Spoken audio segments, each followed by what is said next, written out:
You're listening to the Holistic Nootropics Podcast, your home for holistic, evidence-based cognitive enhancement strategies. And now your host, Eric Levi.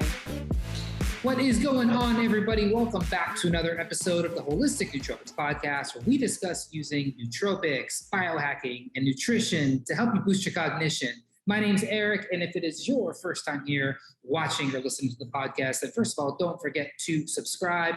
If you enjoy what you're listening to and or watching, head on over to Apple Podcasts, give the podcast a 5-star review. And if you're watching this on YouTube, you have any questions, comments that come up throughout the episode, leave those down in the comments below. And if you are someone who is interested in finding the best quality supplements and nootropics on the market today, then head on over to holisticnootropics.com and download a copy of my free supplement buying guide. This is a fully comprehensive guide that will walk you through ingredient by ingredient on how to find the best quality supplements and nootropics on the market today. Because let's face it, the supplement market today is a $100 billion industry. Most of it is hot garbage. It doesn't have the ingredients you want, or it has too many ingredients that actually kind of dilute what you're actually looking for. A lot of these companies are cutting corners and really sacrificing the value or the potency of the supplement product you're getting by putting in these fillers and excipients and flow agents that speed up production. They speed up the bottom line for the supplement manufacturer, but they don't actually make the product quality better. So I have a full guide put together that will walk you through how to spot the ingredients to look out for to avoid those bad products and only get yourself the good ones. And again, you can do that, or you can get that guide for free over at holisticnootropics.com. Okay, let's jump into today's podcast with our guest, R. Blank. R is the CEO of Shield Your Body, whose mission it is to make technology safer, with hundreds of thousands of customers in over 30 countries and having been interviewed on platforms ranging from ABC television to Electric Sense. R is an internationally followed expert on issues of EMF, health, and safety. He was inspired to create Shield Your Body when he co-authored the best-selling book, Overpowered, with his father, Dr. Martin Blank, one of the world's leading EMF scientists. He has degrees from Columbia University and UCLA and now hosts the Healthier Tech Podcast. R, welcome to the Holistic Nootropics Podcast. Thank you so much, Eric. It's a pleasure to be here. Yeah, I mean, just from our backgrounds alone, looks like we're both kind of being overcome by all this wildlife. Me with the ocean, you with that raging plant back here. So it looks like we are two dudes just following the way of nature. Yeah, there you go. Yeah. So let's talk about it. How did you get interested in EMFs? Your father is a world-renowned EMF scientist, which is actually very interesting to me because I didn't know there were EMF scientists, at least prior to the last couple of years. So that's actually, in itself, very trailblazing. So I'd love to know, how you became interested in it, and kind of the path that your father laid, and you kind of following in those footsteps. Sure. Well, so my father, his name was Dr. Martin Blank, and about 10 years ago, he had a contract to write a book about everything that he had learned about the health effects of EMF or electromagnetic fields, which I can define in a bit for your audience. Unlike everything he had written in his life, right, this was actually designed, this book was going to be read by regular people. So he asked me for some help to write this book, which became called Overpowered, which is still available on Amazon, still one of the best books on this topic of EMF and health effects. And so I ended up co-writing the book with him. And in the course of, obviously he was my father, and so I knew about the work that he had done, but really only kind of at a basic level. Like I knew I shouldn't hold a phone up to my head, and I knew I shouldn't use a microwave oven. But other than that, I didn't really understand the issues. And in the course of writing that book, a few things really hit home for me. So one of those is that the science on this question of what the negative health effects are from exposure to EMF radiation, the science there is incredibly strong. We're talking about decades of thousands of studies showing a wide range of negative health outcomes. It's a very large and continually growing and very impressive body of science that paints a very compelling message. On the other side of that, you really focus on the fact that the stuff that emits EMF, the sources of EMF, these are all of the things that essentially define modern society, right? It's not just our cell phones and our Wi-Fi, it's our power lines and our refrigerators and our light bulbs. You can't go back to a world without human-made EMF unless you're willing to go back to the life in 1850. And so I realized there had to be safer ways for people to relate to technology, to use technology with less exposure to EMF radiation. And that's where the idea for what became SYB, that's where it started. And a year after that, I released my first product, and I've been going since then. Mm-hmm. Wow. Yeah, it's the EMF topic. It's very... not a lot of people really know about it. I mean, I think people understand, like you said, this basic idea of, hey, I'm using this phone or I'm using this laptop, or now we have smart TVs, I have all these electric devices, and they're probably giving off some kind of,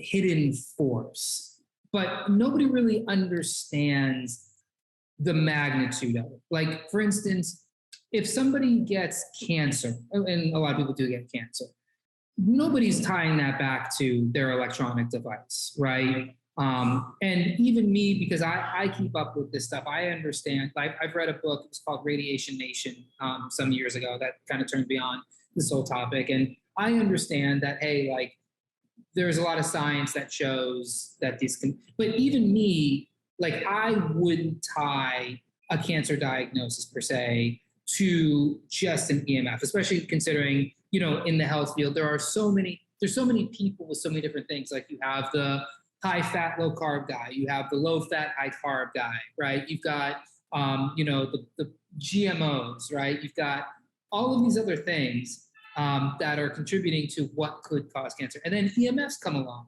and we go, well, now EMFs are the thing. So what is the science? What is the evidence that really states, like, why these things can be such a problem? Sure. Well, it's a great question, because whenever there's an individual case of cancer, unless it's one of these outliers, it's very difficult to know what caused that cancer. And so what you do is you look for rates of cancer among populations. You engage in epidemiological studies. That's what that's the incidence. Epidemiology is the study of incidence of disease in a population, and that's where you can find very strong, compelling evidence on this question. So I'll give you just one example, because there's so many there's more than I have memorized, but there's so many that you could choose from. So one example, there's a book written by Dr. Sam Millam. It's called Dirty Electricity. And that book is his research into this specific question about what the impact of the electrification of America had. So this is before cell phones. This is just installing the power grid, right? Because the power grid didn't just all appear at once. Different parts of the United States were electrified at different times. And what he did is he went and investigated the death records in different parts of the United States before the introduction of electrification and after the introduction of electrification.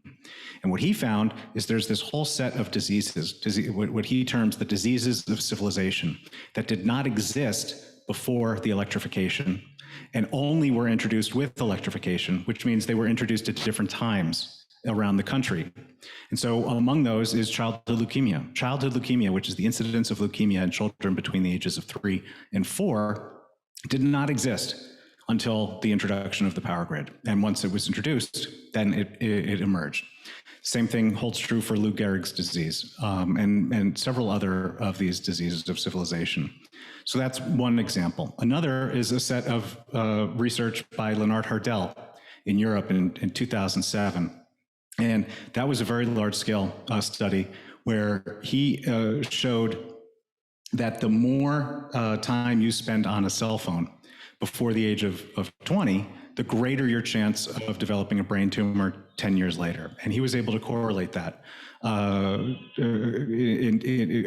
the amount of time that was spent cumulatively on the phone, right? So there are all of these different studies. And again, cancer, it's a very concerning outcome, and it's one that gets a lot of attention for obvious reasons, but that's just one of the sets of negative health effects that we are finding resulting from exposure to EMF radiation. And so what other, and I just threw cancer out because it's just kind of one of those. It's a big one, yeah. It's a big one, and it's very, how do I say it? Like, you can a lot of times link it to something, right? Like, you can link it to like an outlier event or exposure or chronic exposure to something. And I think when it comes to cell phones, that's probably like the number one thing on people's minds. Like, okay, I keep my phone in my pocket too much. Okay, what about my genitals, right? Or I put the phone in my head, my brain, right? Okay, but what are these other health effects that people are that you can, or that have been in the literature correlated to EMF exposure? And is it just from phones, or have they measured it against other devices? Yeah. As well? So yeah, as one of the examples I just gave, right, indicated the dirty electricity example with childhood leukemia, that was associated with power lines, right? So this force EMF, it stands for electromagnetic fields. And there's many different types of EMF. They exist on a spectrum called the electromagnetic spectrum. At the middle of that spectrum is visible light, like we get from the sun. That is essentially the only form of natural EMF to which all of humanity and all life on Earth was exposed. Then you have certain forms of EMF with much more energy than the sun or sunlight. And those are called ionizing, and they include things like X-rays and gamma rays. And we all know those are incredibly dangerous, even in very, very small doses. So what we're talking about here are the human-made forms of EMF. Those have less energy than visible light. And they include things like that we call radio frequency or microwave and extremely low frequency EMF. These are emitted by anything that communicates wirelessly. So that includes cell phones. It also includes Wi-Fi and Bluetooth. And then anything that runs on power. So that includes power lines, appliances, and so forth. So all of these are forms of EMF radiation, of human-made EMF radiation, and they're the human-made forms of EMF. These did not exist on the planet until, like I say, around 1850, with the introduction of the light bulb, then the power grid to power the light bulb, then all the appliances we started to run on the power grid, and so forth. Now, so when we're talking about the negative health effects coming from, resulting from exposure to EMF radiation, we're talking about all of these different sources, right? So that is cell phones, but it's also Wi-Fi, it's also Bluetooth, it's also power lines, it's also refrigerators and microwaves. Now, you asked about the number of different health effects, right? So what the story of the science tells is that we are basically seeing negative health outcomes or some type of negative result in essentially every biological system that is being investigated. So when it comes to cancers, right, everyone goes to brain tumors first, but it's not just brain tumors. There's growing amount of research on thyroid cancer, on colorectal cancer, on breast cancer. These are all forms of different tumors in different parts of, I already mentioned leukemia, right? So there's many different types of cancer and tumor growth that are linked through the science to EMF exposure. But then you mentioned the genitals, right? Infertility and subfertility. There's a tremendous amount of science showing that, for instance, men who carry their phones in their pockets have much lower sperm counts than men who don't. Same for holding your laptop in your lap. In terms of pregnancy, you see there's strong science showing that high exposure to EMF radiation when pregnant leads to a much higher rate of miscarriage. Not just that, but higher incidence of birth defects and health impact in the child even 10, 15 years later after birth, just from the exposures that happened in utero. You see sleep disruption is one that is increasingly common because EMF exposure inhibits melatonin production. It's one of the impacts on the endocrine system. So melatonin production is suppressed. sleep cycles are disrupted, sleep suffers. That then has follow-on effects, right? Because when you're not sleeping well, you're more susceptible to many other conditions. So these are just some of the examples. I know you you're very interested in areas of cognition. There's growing research showing that EMF exposure harms multiple forms of memory tasks, both in children and adults. And that, for instance, in classrooms, there's measurable differences in test scores and test outcomes based on levels of EMF exposure. And it's not just, I know you, like most people, are most interested in human effects. I want to underscore this is not just in humans. When I say in every biological system that's measured, I'm talking about, yes, in humans, but also in other animals, birds, bees, plants, and so forth. You are seeing just a tremendous impact from exposure to these forces. And the thing is that the number of sources of EMF continues to grow at very, very rapid rates. So the amount that we're exposed to today is more than the amount we were exposed to 2 years ago, 4 years ago, much less 20 years ago, 30 years ago, 40 years ago. We need, right, in terms of the exposures that we have today, we won't know what the health outcomes really are for another 20 years. But by that point, our exposures will be orders of magnitude greater because of the trajectory of the rollout of all of this technology. Yeah, and what exactly is happening at the cellular level? Like, why are EMFs so harmful? Like, what are they doing to the cells and to the to all the different parts of the cell and to your body? What exactly is going on? Great question. So there's several answers there. I'll go with some of maybe the bigger ones. So one is that EMF exposure. So what I'm about to cite goes back to work done in the early 1990s by Dr. Henry Lai and Dr. Narendra Singh. And what they found, at the time they were studying cordless phone radiation because cell phones weren't as big a thing, but it's very similar to cell phone radiation. And what they found is that exposure, even short duration exposure, we're talking like 15 minutes exposure, to cordless phone radiation led to increase in DNA strand breaks. So what is that? DNA is formed of two strands, right? That double helix. Each one of those is a strand. EMF exposure leads to those strands breaking. Now, if both strands break, that means the cell will kill itself, apoptosis, it'll die. If only one strand breaks, the cell will try to repair that strand using the information in the other strand. And it's through that process by which mutations can occur. Mutations are one of the key mechanisms for cancer, but also for other types of disease formation. So that's one example, and I like citing that one because DNA is shared by every cell in every living thing. Mm-hmm. So it's very easy to start understanding how this can impact so many different biological systems and so many different creatures. Another example is alteration of the voltage-gated calcium channel. So that's a mechanism on the cell by which the amount of calcium that's allowed in and out of the cell is regulated. And work by Dr. Martin Pall has shown that EMF exposure alters the behavior of the voltage-gated calcium channel, leading to increased rates of oxidation, free radical accumulation, inflammation, which is another well-known mechanism by which disease forms. And again, there's many other examples here. So some of the work that my father did that he's most well known for showed how exposure to EMF radiation triggers the the cellular stress response, right? So it triggers the release of heat shock proteins, which is an indicator of physiological stress. And as an indicator of physiological stress, it shows that even if we don't think we're feeling exposure to EMF, our body is interpreting it at the cellular level as a threat and a force to be addressed.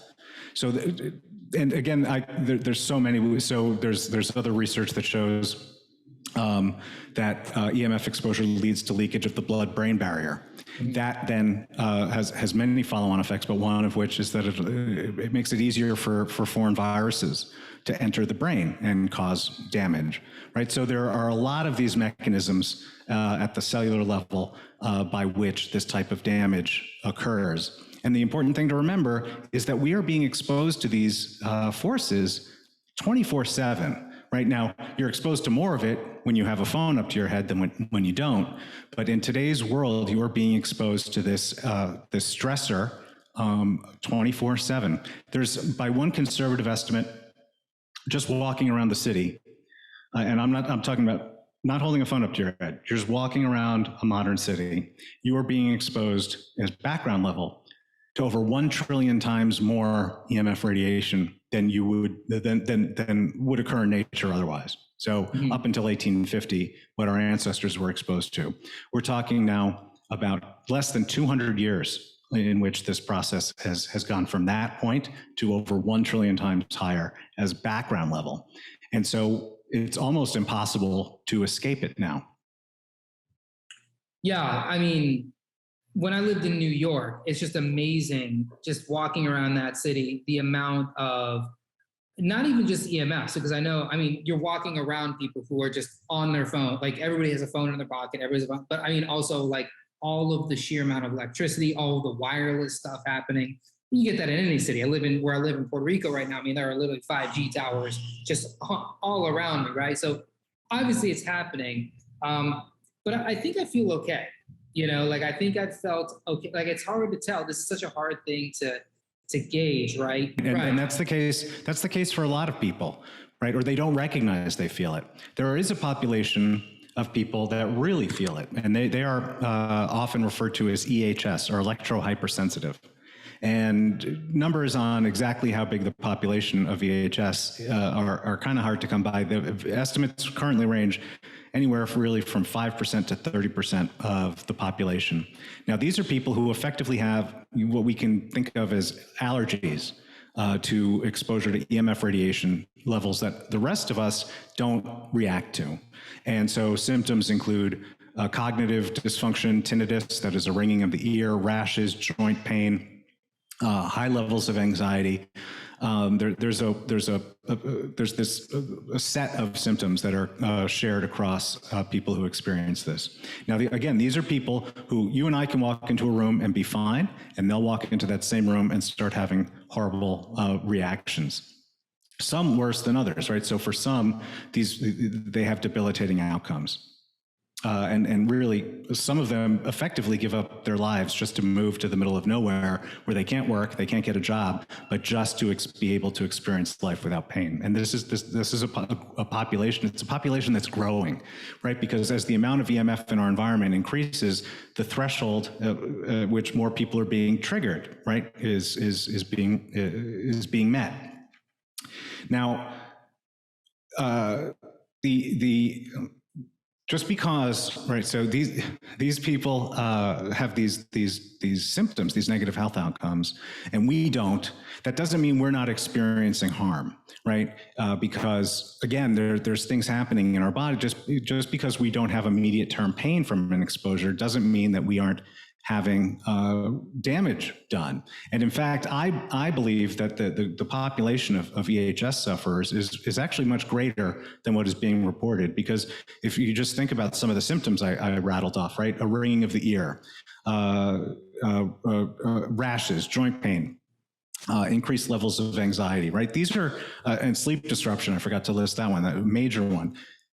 These are symptoms that all of us have at different points in our life. Now, I'm not saying EMF is the source for everyone's sleep disruption, but I am saying there's a whole bunch of people who are having sleep disruption as a result of EMF exposure who have no idea that EMF could be a cause of that. They may not even know that EMF is a thing. And so they're going through life just thinking that they have to endure this suffering without realizing what the cause might be. And so that these people with EHS, I view them as canaries in the coal mine, right? They are the early warning signal that this stuff is causing damage, even if the rest of us aren't immediately aware of it in the same way that they are. Yeah, there's no doubt. There's definitely people who react more. More harshly. I've heard of these EMF sensitive people. I thought I was one for a little while as well.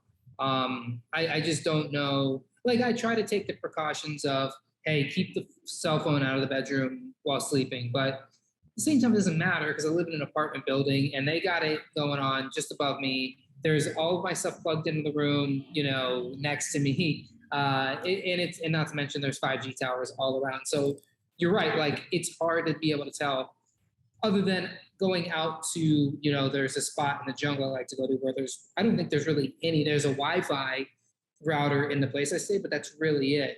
And you definitely feel a lot better when you're doing that. But I'm curious, like if there's a through line, like if there's a commonality between all of those people who are EMF sensitive, other than saying they're EMF sensitive, like do they have diagnosed autoimmunity? Is there a genetic snippet play? Have they done any dietary interventions? What is the commonality with those people? Well, I don't know if I can speak to a universal commonality. I can say that there is cross-susceptibility. So if you have multiple chemical sensitivity, you are more likely to have EHS. If you have had Lyme disease, you are more likely to have EHS. Some of the health practitioners that I work with who are experts both in EMF and issues of nutrition definitely see improvements in their clients through nutritional changes. When I say improvements, I mean improvements in their EMF sensitivity as a result. But it's not like just a fixed recipe. You have to work with them and get it. But that's all by way of saying I am not here to, and I don't think anyone would go out and say EMF is the only toxin in the world. And that's the only thing that we need to care about and address. We live in an increasingly toxic world. There are so many different toxins and the number are growing all the time. And damage from one almost certainly makes you more susceptible to damage from other toxins. And the better your nutrition, the better your exercise regimen, the better your genes, the more resilient you are going to be to a whole set of these toxins. So that is, by way of saying, just that is the nature of life these days. And I'm here just to help educate people on the fact that this is a toxin, not the worst one perhaps, although it's one that it's just getting the deployments of this stuff. It's just happening without any regulation, any consideration of what the science is actually telling us. And so that's why I think this type of education is so important, especially because it is a completely invisible force. You can't smell it, you can't taste it, you can't touch it. It's very easy to ignore. And that's unlike many other types of toxins, which you can see, or you can taste, or you can touch. And so this is one that's poorly understood. It's very easy to ignore, and it's emitted by stuff that we love, right? We love our phones, we love our Netflix, we love our refrigerators, right? We certainly love our light bulbs. And so for all of these reasons, there's just a tremendous amount of inertia to overcome when trying to get people to take some sort of action. Now, going back to one thing that you said in passing earlier, right, where you don't sleep with your phone, which is a great habit, but then you said, but does it really matter? Because, the next apartment upstairs, the next apartment next door. And the answer is yes, it does really matter. And that is because EMF, the power of an exposure to EMF radiation diminishes exponentially with distance. And so even if your neighbors all have phones in their rooms, in their apartments, the fact that you have yours right next to, well, you don't, but if you did, had one right next to your bed while you're asleep, the exposure from that phone is going to be so much greater than from, 10 phones in 4 nearby apartments, because the power diminishes exponentially with distance. So that's why creating as much distance as possible is such an important defense tactic. Right. And so that actually kind of leads me into a question I wanted to ask you earlier, which is about a lot of these studies that are done on EMF. Maybe because I haven't read these studies, I don't have them in front of me, obviously, but when they were studying the harmful effects of EMFs, when they can see, the fertility, for instance, that it's harmful for sperm production, that it affects women's ovaries, that it can affect a developing fetus.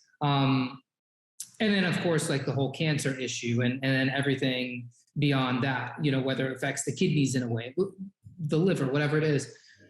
Is there like a commonality with the distance that they expose these people, these cells? I don't know what they were exposing people, if it's epidemiology, they're just surveying, or if they were doing it like live cultures and cells. Was there any kind of standard as far as like, hey, we keep the source to the exposure like a foot or 6 inches or something, so that we can kind of know, like, obviously if you walk around with your phone like this all day, that's going to be a problem. But if you do this occasionally, maybe it's not a problem so much. Okay, so so I'm trying to think how to approach and answer that question. So, well, when it comes to epidemiology, right, you're not going to get that, right, because it's just a study of incidence of disease in population. So, what you would get is how often they used a phone, for instance, or what part of the neighborhood they lived in, how far away they were from a radio tower, that kind of thing. But when it gets into the lab, you can have that type of precision, the lab science. Now, is there a standard in the studies? No, but in each study, they will tell you, what the power source was, or the EMF, the source of EMF, what the power level was, and what the setup of the test was. And so you can basically, the power of the exposure is that through line. So it's not how far away something is, or even what the source itself was. It is what was the power of the exposure, which you can often, they use very fancy equipment, but you can use a decent quality consumer grade EMF meter to measure for yourself and compare it against. Yeah, and what's a good EMF meter, you think? Because if you go on Amazon, there's probably dozens of them. Like, if somebody was looking to start measuring their EMS, what is there a meter you would recommend? Sure, there's a few that I recommend, and I don't make or sell any of them, but I do have a free guide to help people learn how to test EMF. And in that guide, I recommend, I think it's like 7 different meters, and that guide's available for free download at shieldyourbody.com/test. But to give the quick answer to your question, there's two meters that I recommend that can measure radio frequency, that is wireless EMF, and low frequency, that is the EMF off of power lines and appliances and stuff.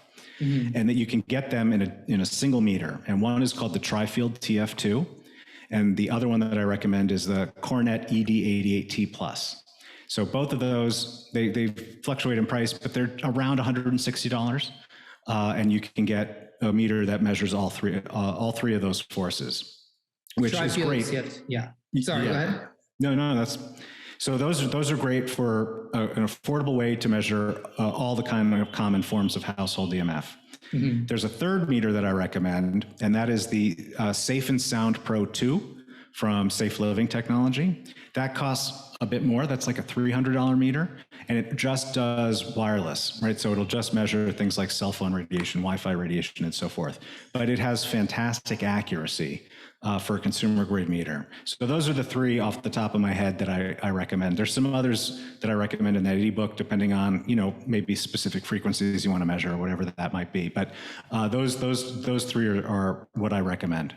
That's awesome. And I would highly recommend to people to do this, to get one of these meters. Again, I have no financial interest in it, but, I'm a big believer in, what gets measured gets managed. Yeah. And so trucker. Exactly. So when you're talking about, hey, this EMFs, they're invisible. We don't know what our exposure is. How much you use your phone, how much you use your computer, how much, but you also don't know, like, it doesn't hit you until you actually have that reading of like, oh, this is on top of my lap every day, or right, this is in my pocket inches from, my genitalia. So this is probably not a good thing or whatever. Yeah, well, and also further to that point, right, there's all sorts of, like, it's obvious that when you have a cell phone, you keep it as far away from you as possible. When you have a computer, you keep it as far away from you as possible. Sure. But there's all these other sources that you have no idea, right? So I mentioned power lines.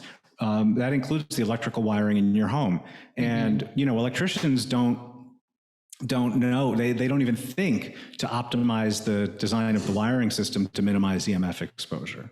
So it's not part of the design process. So there are parts of your wall that will emit more EMF than other parts of your wall, but you have no idea what that is. It could be that, you know, you and your family spend 2 hours a day on the sofa in the living room. And if you moved your sofa 4 feet to the right, you would have much less exposure, but you would have no idea that that's the case unless you measure it, because there's no other way to tell. It's invisible, it's coming from inside the wall. You don't even see the source. So measuring is really the only way that you can know this stuff. That's great. Yeah, that's such a good point. The whole kind of grounded electricity or ungrounded electricity, and, you know, just in the house where you're at. Like if your baby's sleeping in a bedroom and that room has higher EMF exposure than maybe another room, then yeah, you're gonna think about that. That's more tangible. You can't live without your phone, but you can certainly lower your exposure that the baby or your kids or even you, your wife or whatever are getting. So that's a great tip. Or maybe you're just a crazy person and you're like, hey, this apartment that we're living in is way too exposed to EMFs, and there's other apartments in other areas. You've gone with this meter to the street corner and you've measured. So we gotta move to this street corner. We gotta get away from this street corner. We gotta move down the street to that. Oh, I totally. If you have a meter, definitely if you're going apartment hunting or house hunting, I mean, especially if you're buying, but even if you're renting, bring a meter. Because it can really be shocking with the numbers. I mean, it can vary so much from room to room, but also from location to location. And the only way you're going to know is by measuring, by testing. Yeah, bring your meter and bring your mold plate, because you got to know if the place has mold too. Just roll in there with a bunch of gadgets every time you look at the apartment. Throw them around. Like, give me 20 minutes to see what's going on. You don't want to get in a place with mold and EMFs. You're screwed on so many levels. But either way, there are ways, if you are living in a place, like, obviously, you know, like, you can't just pick up and leave. Sometimes you just kind of live somewhere. You are somewhere. You have to exist in the 21st century. So what are some ways that, you know, people can kind of minimize their exposure while still being an active member of society? Sure. So, well, we just since we were just talking about, you know, house hunting and being stuck in an apartment and maybe not being willing to move or whatever that might be, one great way to really make a big difference is to de-energize your bedroom at night. So if you have access to your circuit breaker, which even many apartment dwellers do, right? You go and you turn off the circuit that feeds the whole bedroom, because that will just kill all the energy running through the walls, and will make a really big difference on your exposure. Now, it'll make a bigger difference if you're in a higher EMF bedroom, but it makes a big difference for almost everybody. So de-energize the bedroom at night. Now, other examples like that: turn off your Wi-Fi at night, right? So Wi-Fi, I mean, ideally you would get rid of the Wi-Fi from your apartment or your home and replace it with Ethernet. But I know from dealing with regular consumers, that's a big step for a lot of people. And so they're not willing to do that. So instead, start by turning it off at night. And you will see, if you're like everyone I've ever talked to who's tried that, you will see a big difference in your sleep on the very first night. And this matters, by the way, I like underscoring this, even if you live in an apartment building where you can see 20 other Wi-Fi networks. Again, because of that distance factor that I was talking about earlier, right? Because the Wi-Fi in your apartment is almost certainly going to be stronger than your exposure to the Wi-Fi from any other number of apartments in your building. Not carrying your phone in your pocket or your bra, or turning it into airplane mode if you do. Airplane mode is a really powerful feature because when you enable airplane mode, you're essentially cutting off all the EMF from your device. There's still a tiny little bit coming, but it's a huge reduction in the EMF. But if you can't turn it into airplane mode, do not carry your phone in your pocket or your bra or right up against your body in any way. In fact, if you read the manual for some of the more popular devices, like the iPhone, you're not supposed to hold it up against your head or carry it in your pocket. There's supposed to be a minimum degree of separation just to keep it underneath federal guidelines, which themselves are too high. So these are, I'll give one final one that I think is very important. Don't use Bluetooth headsets like AirPods. When you're using Bluetooth, is the same kind of radiation as Wi-Fi. And when you're using Bluetooth headsets, right, they're right in your ear canal, which is very close to your brain, in a part of your head not shielded by the skull. There's no natural shielding there by what your bone wouldn't otherwise provide. And it's generally for extended periods of time. This technology has not been studied, right? Bluetooth headsets have not been around long enough, for instance, to see what happens after you use them for 10 or 15 or 20 years. And this is how wireless technology is deployed, right? We deploy it as long as it doesn't burn you, which is essentially the single health standard that's applied. As long as using it doesn't burn you, then it's safe and we can deploy it. And then we don't actually know what the impacts are until 10, 15, 20 years later, which is kind of the point we're now at with cell phones, where we're seeing the massive amount of research indicating the kind of harm that it is causing. So those are some of the best ways, right? It all boils down to two key rules. One is minimizing your use of EMF emitting technology. So just using it, the stuff that adds value, and the stuff that doesn't really add value to your life, maybe turn it off or get rid of it or don't buy it in the first place. Because there's so many options now. They're trying to make everything smart in ways where maybe a lot of it doesn't make much sense. I mean, smart thermostats, I can kind of see the value in that, but a smart refrigerator, I don't see really the value in that. They have smart kitty litter boxes. They have smart hairbrushes. They have smart tampons. It's ridiculous. And you really don't need this stuff. And each one of these, it's an additive source. It is adding to your cumulative exposure, which is increasing your health risk. So that's the first key rule, is minimize your use of EMF emitting technology. And then the second is to maximize the distance between your body and the technology when it is in use. You want to keep as much separation as possible. So if you're talking on your phone, use a headset, a wired headset, and keep the phone away from you. If you're on your laptop, and you're at home, you have the control over the environment, plug in an external keyboard and keep the laptop further away from you. If you have Wi-Fi router, keep it as far away from where you and your loved ones spend time when you're home, right? There's lots of ways to do this. And then those are the two best ways, right? The best form of EMF protection is minimizing or eliminating the exposure in the first place. Then what you can consider using are laboratory tested EMF protection products, like the ones that I make and sell at Shield Your Body. So I'll give you one. We have a couple dozen products. I won't walk you through all of them, but I'll give you one example of where this kind of thing makes sense, right? So one of my top tips for people is to not, as we just said, to not carry your phone in your pocket, or to turn it into airplane mode if you do.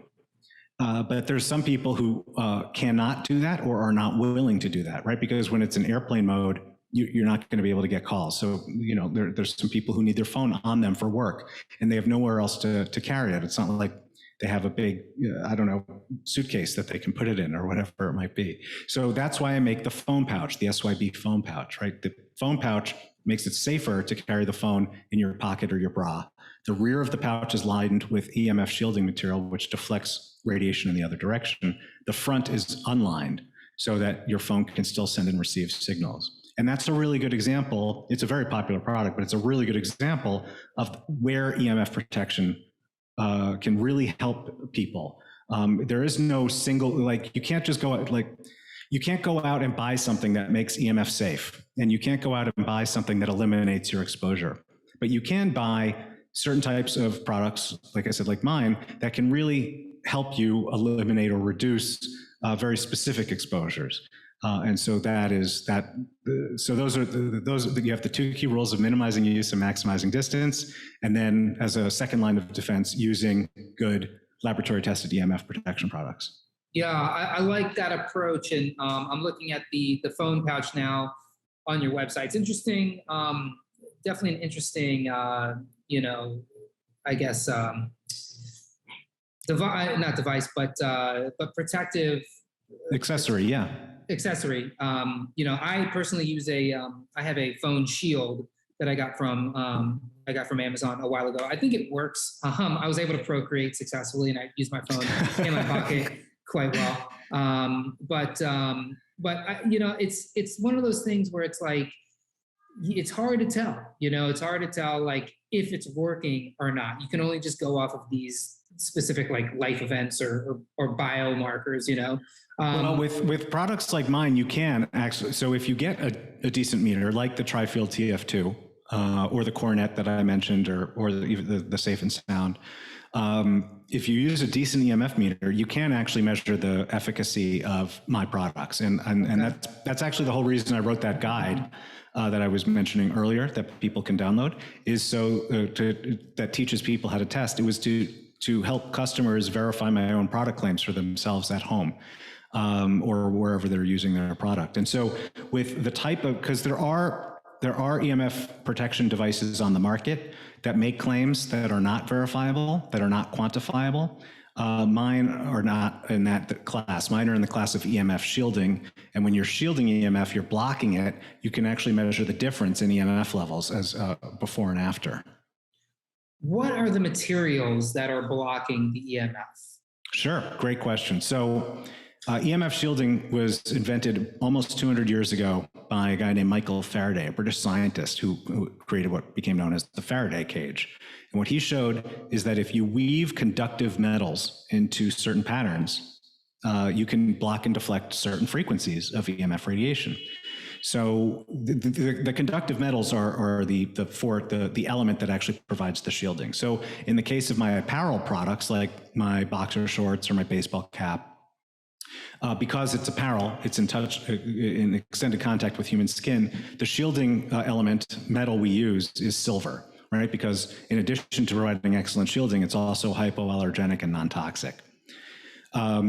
With the products that don't come in touch with your skin, like in the foam pouch, right? The shielding material is woven into the pouch. You don't ever touch it. And the same thing is true with my laptop pad and several other products. So for the products that don't come in contact with your skin, we use generally nickel or cobalt as the shielding element in the fabric. So the apparel is silver woven into cotton, and the other non-apparel products, by and large, are nickel and cobalt woven into polyester. Got you. And you designed these yourself, or did you? The products, yes. Got you. Mm-hmm. Cool. So I'll be sure to link to all of that in the show notes, to your shop, to your website, and then of course to your guide, so people can have some resources to utilize with the information they're getting from this website, which has been awesome. I really appreciate that. Yeah. Before we sign off, do you have any parting thoughts, or let us know where we can find you online, learn more about you? You've left your website, but if there's any other resources you have for sure. Well, we're also thank you. We're Shield Your Body on every major social platform. The one I particularly like is YouTube. We have a great content library of video content up there, how-to videos, educational videos, webinar archives, podcast episodes. So it's youtube.com/shieldYourBody. And as my parting thought is just to reinforce for people, right? Because I don't know how many of your listeners may have known about EMF in advance or before this episode. But when people first become aware, and they hear it from me or from anybody else, and they first become aware of this, it's easy to get freaked out because you start realizing how this stuff is everywhere. And my message is not to get freaked out. Yes, this stuff is everywhere, and yes, it would be great to really make some difference in that at some point. But today, you can make a really huge difference in your own personal exposure just based on your own personal relationship with technology. So despite, right, how many cell towers you can see from your window, how many Wi-Fi networks you can see from your window, right, that cell phone in your pocket can be one of the biggest, if not the biggest, sources of your own exposure. So deal with that. Find the areas in your life that you can make these adjustments to reduce your exposure, and do that, because that's going to make a huge difference. So this is hopefully interpreted or received as a message of empowerment and not one of terror, because that is really the key. Is there are things that you can do to live healthier with less exposure to EMF radiation, and they're just not that hard. Absolutely. Addition by subtraction. And it makes your life more simple, when you start kind of shedding all of this technology out of your life, or at least like minimizing it. You start to realize like, oh, I do like walking better with my phone not in my pocket. I feel better for some reason. And I feel lighter, I don't feel so like burdened. Plus, it's just nice to just get your phone out of your life for a little bit, right? So Totally. that totally helps. And I think the laptop cover is awesome too. You know, how many of us are sitting there just with our lap? Like, that's the problem. You can take your laptop anywhere and just plop it on your lap, and you don't even think about it most of the time. And I have some laptop covers that are just too bulky to carry around. So yeah, definitely have some separation between your device and you. And it looks like your product's just one of the better ones to go with. So I'll be sure to link all that. So thanks, Art, for joining us on the Holistic Nootropics podcast.